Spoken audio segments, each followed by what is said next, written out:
Hello, in this video I will demonstrate how to create a pivot table to include in a dashboard in Google Sheets, and how to create a chart based on a pivot table, and how to apply data filtering using data slicers. I already started working on a dashboard here. This dashboard is monitoring data referring to a graduate program. In my data file, which is in sheet 1, I have a list of all of the students who were enrolled in this program with a lot of information about them. And what I want to do is include information about student enrollment, and be able to track enrollment and compare enrollment across academic years. So to do that, I can go to, I can select all of the columns in my data. And then I'm going to click Insert and Pivot Table.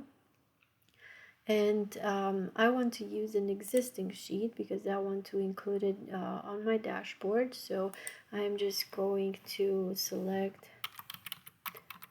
dashboard and exclamation mark, and let me see where I want to include it. I want to include it in cell J25,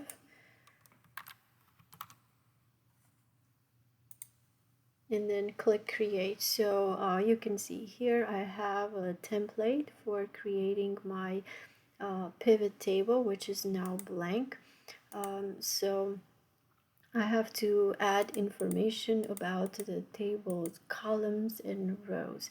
And now in the rows, I want to break down enrollment by student status. So I am going to add here information about student status. And you see I have different types of student status. I can see here that the blank is listed separately, blank values. And to avoid that, what I can do is maybe add a filter. A trick to do this is to add a filter by the same variable, which is student status, and then just uncheck the blanks. And the blanks show because I selected all of the data, all of the rows. And that is helpful because when I add more data in the file, then the table would update automatically. So now I have the rows, but as I mentioned earlier, I want to look at enrollment across years. So in the columns, I am going to add enrollment year. So now you see I have a template for, I have the academic years in each column, and then the student status in each row. I'm missing the values that are displayed in the pivot table. So to show the values, I'm going to click on Add.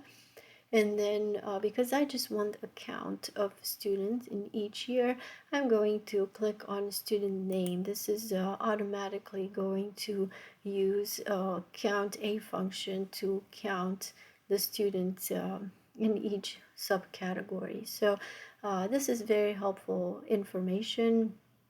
I can see that across years, the total enrollment has changed, and it was bigger in the initial years and then decreased in the last couple of years.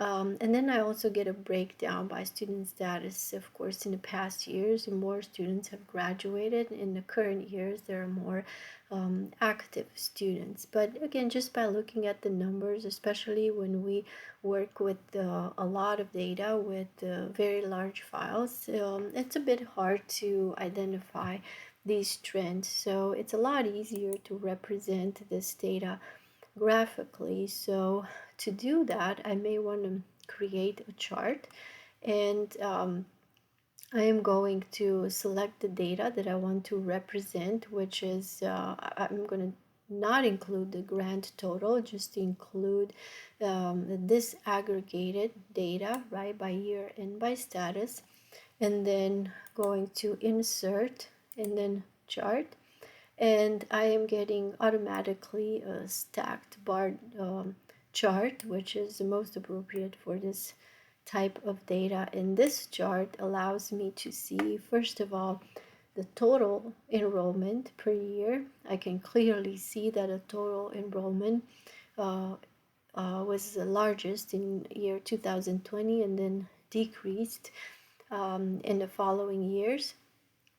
Of course, there are more active students in the latest years, and I can see the breakdown of students who graduated, students who were maybe dismissed or deferred in each cohort. And then, of course, I can further break this down by semester if I want to, but this is sufficient for now. I think this gives me the information that I need. And as I add more information every semester, this table is going to update, and also this graph is going to update automatically.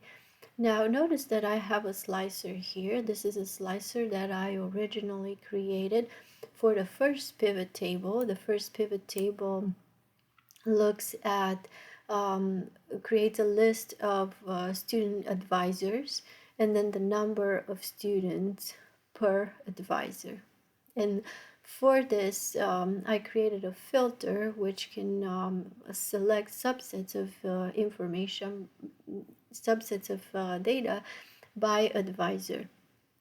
And these slicers, if they are created for pivot tables, they apply to all of the pivot tables on your dashboard. So if I use this slicer by advisor, for instance, if I click on this drop down menu and then I uncheck maybe some of the names here, you will see that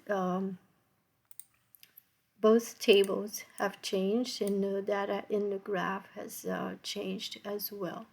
So this gives me the flexibility of only looking at students or enrollment and student status by advisor as well.